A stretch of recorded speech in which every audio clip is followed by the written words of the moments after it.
یا مصطفیٰ یا مجتبی صلی علی صلی علی مرحبا یا مجتبی صلی علی مرحبا یا مجتبی صلی علی الحمد للہ رب العالمین والصلاة والسلام علی سید المرسلین اما بعد فاعوذ باللہ من الشیطان الرجیم بسم اللہ الرحمن الرحیم الصلاة والسلام علیک یا رسول اللہ وعلی آلک واصحابک یا حبیب اللہ الصلاة والسلام علیک یا نبی اللہ وعلی آلک واصحابک یا نور اللہ۔ ربیع الاول امیدوں کی دنیا ساتھ لے آیا، دعاؤں کی قبولیت کو ہاتھوں ہاتھ لے آیا۔ خدا نے نا خدائی کی، خود انسانی سفینے کی، کہ رحمت بن کے چھائی 12ویں شب اس مہینے کی۔ تو بڑی خوشی کی بات ہے، مرجھائے دل کھل اٹھے، مرجھائے چہرے کھل اٹھے، آنکھوں میں جشن ولادت کی خوشیوں کی چمک آ گئی۔ گھر تو گھر، شہر تو شہر، بازار تو بازار، سب روشن روشن روشن روشن ہوتے چلے جا رہے ہیں۔ اللہ کریم ہم سب کو نبی رحمت، شفیع امت، خاتم النبیین، رحمت للعالمین کا جشن ولادت دھوم دھام کے ساتھ اور شریعت کے مطابق منانے کی توفیق عطا فرمائے۔ خوب اپنے گھر بار کو سجائیے، مدنی پرچم لگائیے، روشنی کیجیے اور اپنے آپ کو بھی سنواریے اور سنتوں کے سانچے میں ڈھلنے کی نیت کر لیجیے کہ انشاءاللہ نبی پاک صلی اللہ تعالی علیہ وسلم کی شریعت پر عمل کروں گا، جس کا جشن ولادت منا رہا ہوں اس کی شریعت پر عمل کروں گا انشاءاللہ عز و جل۔ اللہ ہماری بیماریوں پر، پریشانیوں پر، قرض داریوں پر، دکھوں پر اللہ رحمت کی نظر فرمائے۔ ہم استغفار کی کثرت کریں، تلاوت کی کثرت کریں، اللہ کو راضی کرنے کی بھرپور کوشش کریں۔ صلو علی الحبیب صلی اللہ تعالی علی محمد۔ ہمارا معاشرہ بہت سارے مسائل سے دوچار ہے اور بہت ساری پریشانیاں ہیں ہمارے معاشرے میں، اور اس کا حل نبی پاک صلی اللہ تعالی علیہ وسلم کی پیاری سیرت پر عمل کرنا ہے۔ آج ہمارے یہاں تعلیم کی تو خاص کمی ہم نہیں کہہ سکتے، دنیا بھر کی اگر میں بات کروں، تاہم تربیت کی کمی ہے، بہت کمی ہے تربیت کی، اور تربیت نہیں ہو پا رہی۔ اچھا، اب اگر کوئی تربیت کا سلسلہ ہے بھی، وہ اپنے طور پر ہے، جو سکھانے والے کی سمجھ میں آیا اس نے وہ سکھا دیا۔ اصل تربیت کیا ہے؟ اصل تربیت رسول پاک صلی اللہ علیہ وسلم کی سیرت پر عمل کرنا ہے، سنتوں پر عمل کرنا ہے۔ لقد کان لکم فی رسول اللہ اسوۃ حسنہ، کہ ہمارے لیے رسول پاک صلی اللہ علیہ وسلم کی زندگی میں پیروی ہے، نمونہ عمل ہے، ایک جس کو کہتے ہیں نا انگلش میں رول ماڈل ہیں۔ ان کی سیرت پاک پر عمل ہونا چاہیے، تو یہ زندگیوں میں تبدیلی لاتی ہے اور ہمارے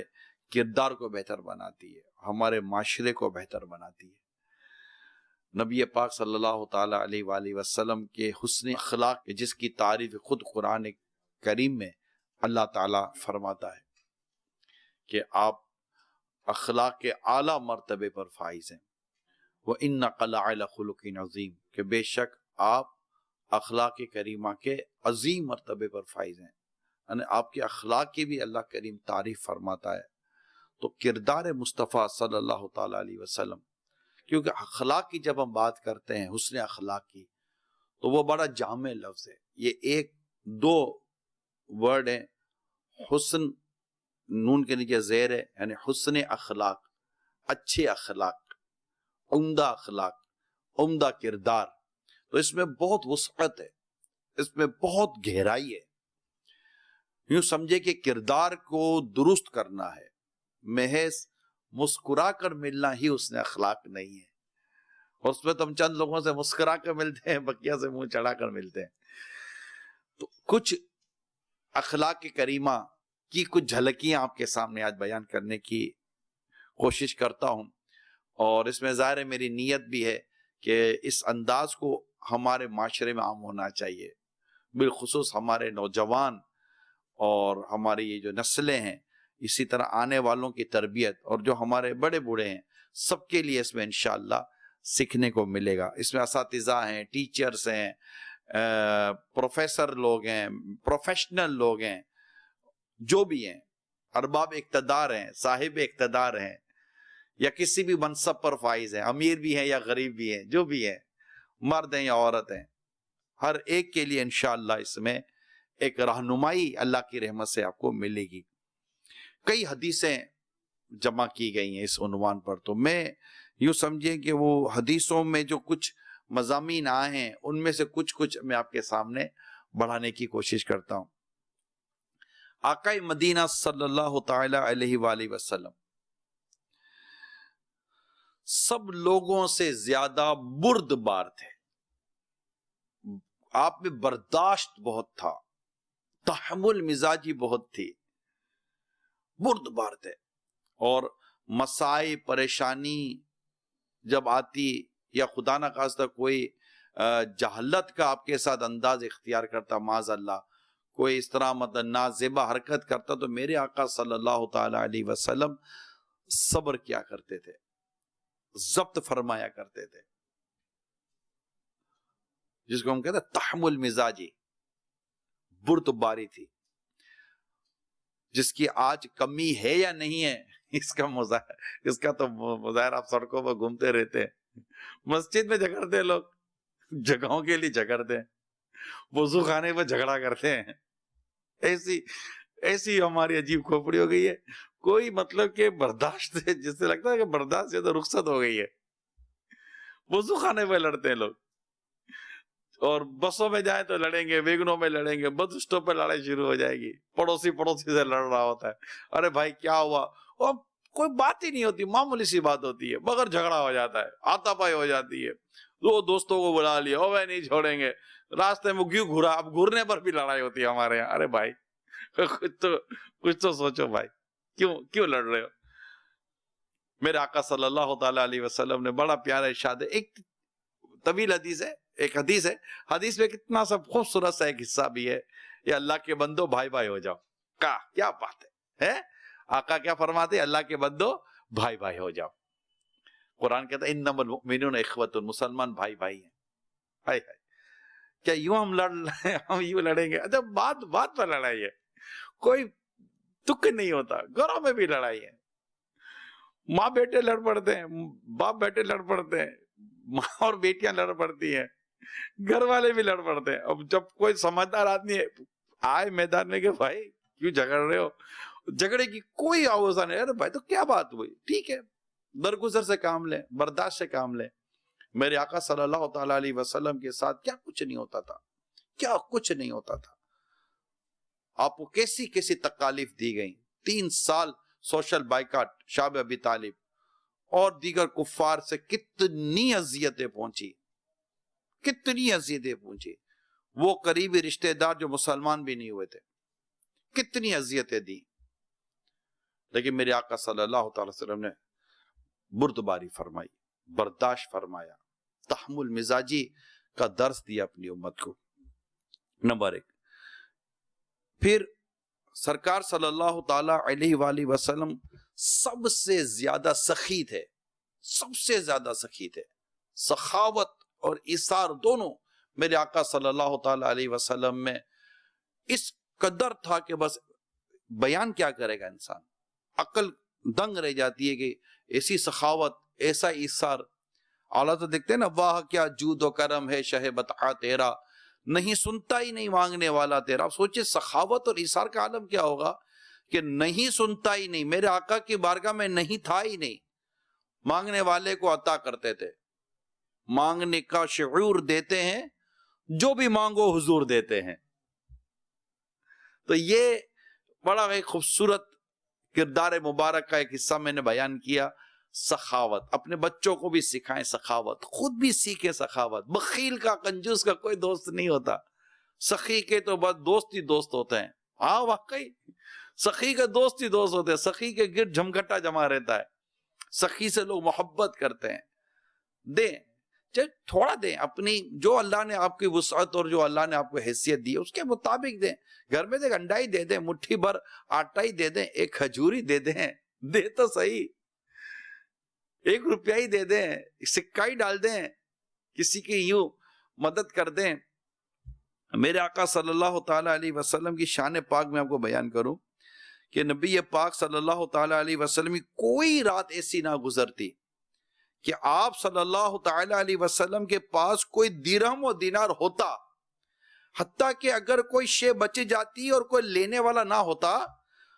اور اسی حالت میں رات آ جاتی تو اس وقت تک اپنے گھر پر، مکان عالی شان پر تشریف نہ لے جاتے جب تک کہ اس سے کسی حاجت مند کو آپ عطا نہ فرما دیتے، اور بالکل دے کر فارغ ہو جاتے۔ یہ کتنی کمال کی سخاوت ہے۔ پیارے آقا صلی اللہ تعالی علیہ وسلم نے سے جو کچھ مانگا عطا فرماتے، اپنے گھر والوں کے لیے سال بھر کی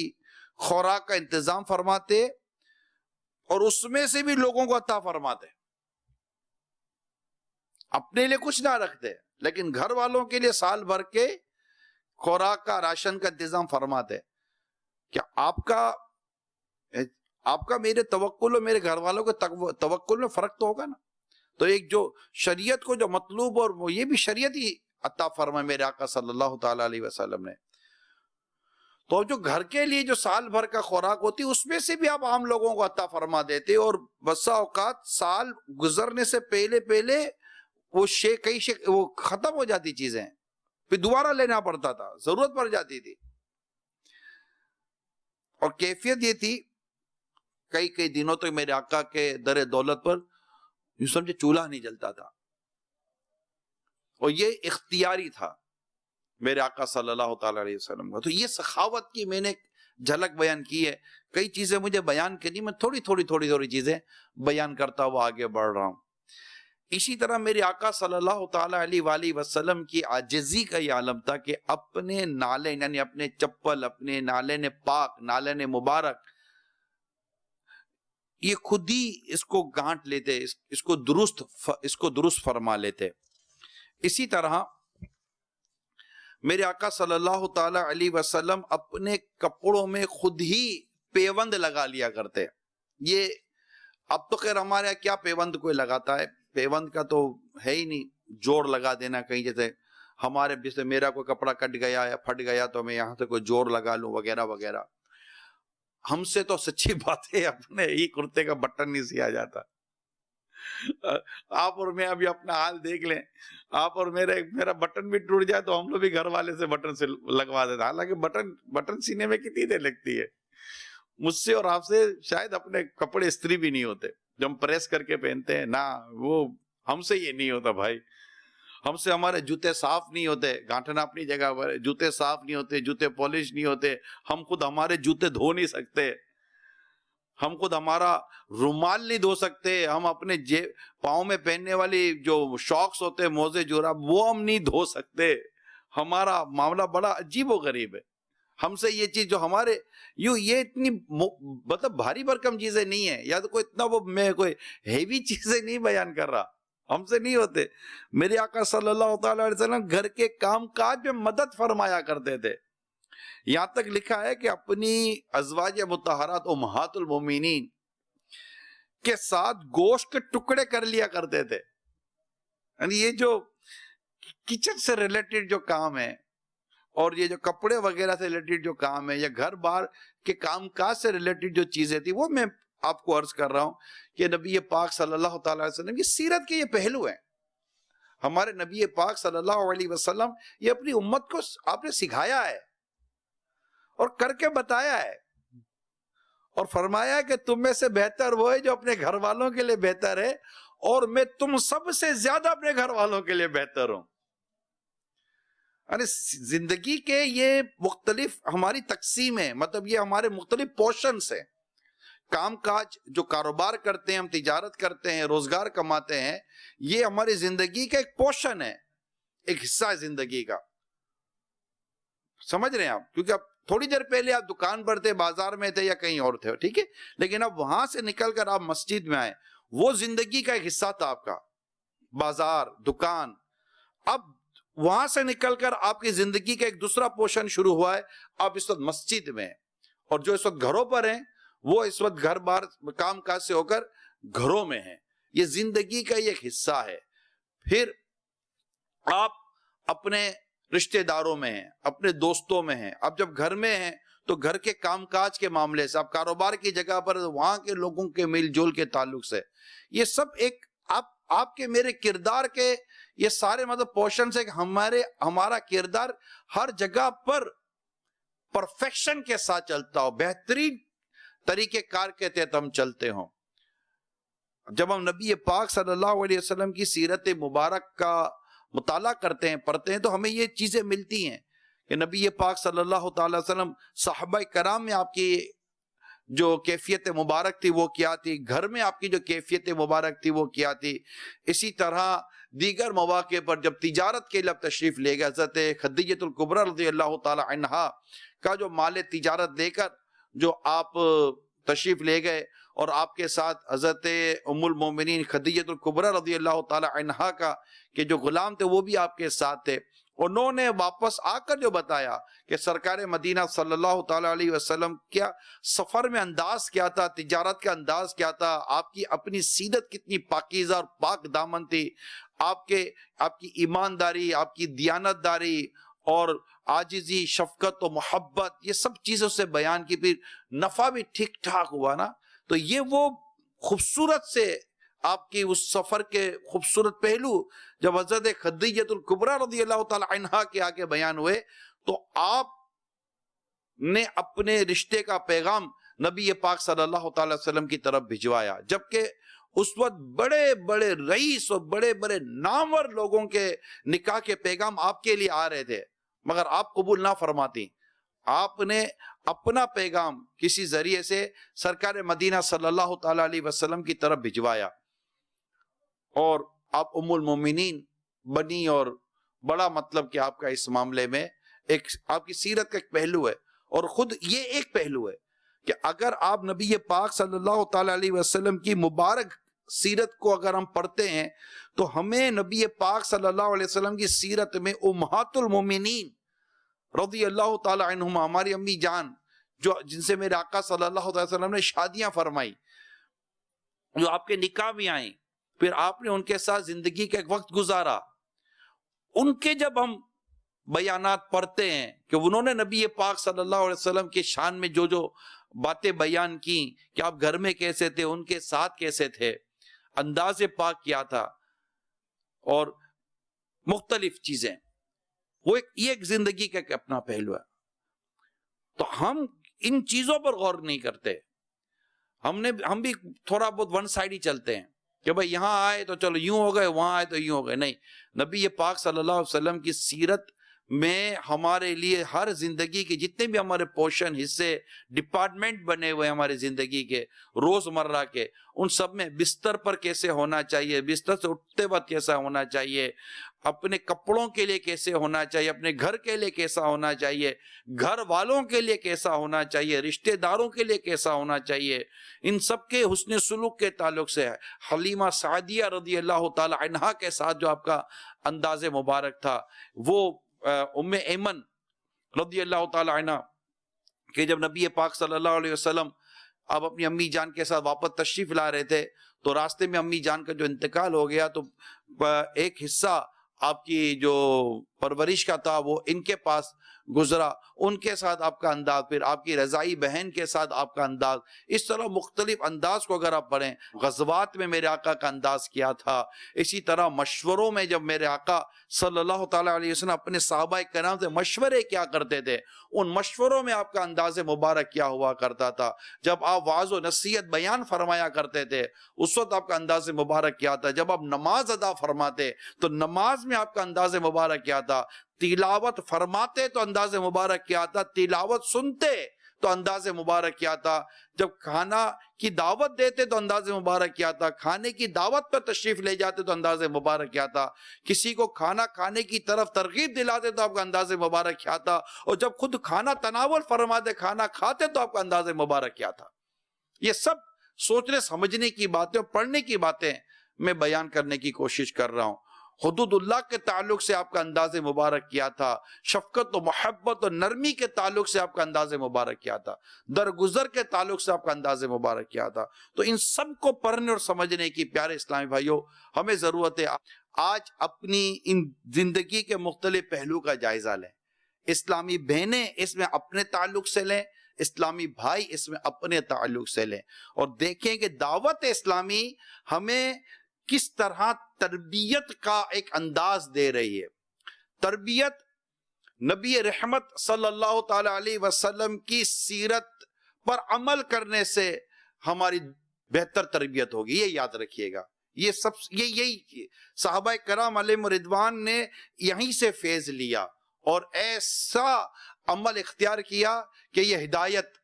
والے بن گئے، کہ جو ان کی پیروی کرے گا ہدایت پا جائے گا۔ کہ انہوں نے پیروی کن کی تھی؟ نبی پاک صلی اللہ تعالی علیہ وسلم کی انہوں نے پیروی کی تھی، اور کیا خوب پیروی کی صحابہ کرام علیہم رضوان نے، ایسی پیروی کی کہ جس کی پیروی کی وہی آقا صلی اللہ علیہ وسلم ان کی پیروی کے بارے فرماتے کہ ان میں سے کسی ایک کی پیروی کر لو، ایک کے عمل، ایک کو اختیار کر لو، تم ہدایت پا جاؤ گے۔ تو یہ تاریں اپنی اہل بیت کے تعلق سے فرما کہ اہل بیت نے بھی نبی پاک صلی اللہ علیہ وسلم کی بہترین پیروی کی، کہ ان کے پیچھے چلو ہدایت پا جاؤ گے۔ تو یہ بات سمجھ، اگر ہم اس عمل کو اختیار کر لیں جو میں ابھی عرض کر رہا ہوں، جو آج میرا موضوع ہے، تو انشاءاللہ عز و جل ہمارے معاشرے کی بہت ساری چیزیں بہتر ہو جائیں گی۔ یہاں تو سرکار کی سیرت پاک کے پہلو بیان کر رہا ہوں، لیکن خود نبی پاک صلی اللہ علیہ وسلم نے معاشرے میں رہنے کے تعلق سے مزید کیا کیا ارشادات عطا فرما۔ میں ایک اگزامپل دیتا ہوں آپ کو حدیث پاک کے خلاصے کے تحت، کہ مومن وہ جو اپنے لیے پسند کرتا ہے اپنے بھائی کے لیے وہی پسند کرتا ہے۔ اب آپ غور کریں کہ جو اپنے لیے پسند کرتا ہے اپنے بھائی کے لیے وہی پسند کرتا ہے۔ اگر ہم اس کو ہی ایک مثال کے طور پر پکڑ لیں اور عمل کی طرف آ جائیں، اب مسائل کہاں ہیں؟ پھر مسائل کہاں ہیں؟ گھر بار میں، کاروبار میں، دوست یار میں، اب مسائل کہاں رہے؟ اچھا، اب آگے بڑھتے ہیں۔ نبی پاک صلی اللہ تعالی علیہ وسلم تمام لوگوں سے زیادہ حیا فرمانے والے تھے۔ میرے آقا صلی اللہ علیہ وسلم اپنی نظریں کسی کے چہرے پر جماتے نہ تھے، غلام ہو یا آزاد۔ میرے آقا صلی اللہ علیہ وسلم ان کی دعوت قبول فرمایا کرتے تھے، تحفہ، گفٹ، ہدیہ قبول فرماتے، اگرچہ دودھ کا ایک گھونٹ یا خرگوش کی رانی کیوں نہ ہوتی۔ کیا شان ہے میرے آقا صلی اللہ تعالی علیہ وسلم کی۔ پھر مزید سنیے کہ تحفے کا بدلہ بھی عطا فرماتے، تحفہ لیتے پھر اس بدلہ بھی عطا فرماتے، یعنی یہ کمال درجے کی ایک اخلاق کریمہ کی میں آپ کو بات بیان کر رہا ہوں۔ ہدیہ کی کوئی چیز آتی تحفے میں تو تناول فرماتے، کھاتے، لیکن صدقے کی شے آپ تناول نہ فرمایا کرتے، اسے استعمال میں نہ لاتے، یوں نہ لیتے۔ اللہ اللہ، حق بات نافذ فرماتے، اگرچہ اس میں اپنا یا صحابہ کرام کا بظاہر کو نقصان بھی ہوتا نظر آتا۔ یہ میرے آقا صلی اللہ علیہ وسلم کی حیات پاک کا ایک اور اہم اور نمایاں پہلو میں نے آپ کو بیان کیا۔ میرے آقا صلی اللہ تعالی علیہ وآلہ وسلم اختیاری بھوک کی وجہ سے، اختیاری بھوک خود ہی اس چیز کو آپ اختیار فرماتے. یعنی یہ یوں ہوتا ہے کہ کمی نہ تھی میرے آقا کو، کمی کیسے ہوگی؟ دو جہاں میں آج تک انہی کا تو صدقہ بٹ رہا ہے، تو میرے آقا کو کیا کمی تھی؟ مگر یہ بھی آپ کا مقام و مرتبہ تھا کہ نبی پاک صلی اللہ تعالی علیہ وسلم اختیاری بھوک کی وجہ سے اپنے مبارک پیٹ پر پتھر باندھ لیا کرتے. جو کچھ موجود ہوتا اسے تناول فرماتے، کھا لیتے. جو کچھ پاتے اسے رد نہ فرماتے، یعنی اسے ٹکرا نہ دیتے. حلال و پاکیزہ کھانے سے اجتناب نہ فرماتے، یعنی اسے رکتے نہ تھے، کھا لیتے. اگر روٹی نہ ہوتی، صرف کھجوری پاتے تو وہی تناول فرما لیتے. تناول کھانا، نوش پینا، یعنی جب ایک خوبصورت اور ایک بڑے عمدہ ورڈ ہوتے ہیں تو وہ زیادہ بہتر لگتا ہے کہ نبی پاک صلی اللہ علیہ وسلم کی جب کے متعلق جب ذکر ہو تو بہترین سے بہترین لفظ کا انتخاب ہونا چاہیے. لیکن چونکہ ہر کوئی یہ اردو کے ورڈ شاید سمجھ لے، ضروری نہیں ہوتا، اس لیے بھی میں ساتھ ساتھ کوشش کر رہا ہوں کہ کوئی اس کے آسان معنی بھی بیان کرتا چلوں. اگر بھنا ہوا گوشت مل جاتا تو کھا لیتے. اگر گندم یا جو کی روٹی مل جاتی تو اس سے بھی کھا لیتے. اگر کوئی میٹھی چیز شہد پاتے تو وہ بھی کھا لیتے. یوں ہی اگر روٹی کے بغیر صرف دودھ پاتے تو اسے بھی اختیار فرما لیتے. اگر خربوزہ یا تر کھجور مل جاتی تو اس سے بھی تناول فرما لیا کرتے ہیں، اسے بھی کھا لیا کرتے تھے. تو یہ چند میں نے سرکار مدینہ صلی اللہ تعالی علیہ وسلم کی سیرت پاک کے تعلق سے کچھ عرض کرنے کی کوشش کی ہے. صلو علی الحبیب صلی اللہ تعالی علی محمد. یا مصطفیٰ یا مجتبیٰ صلی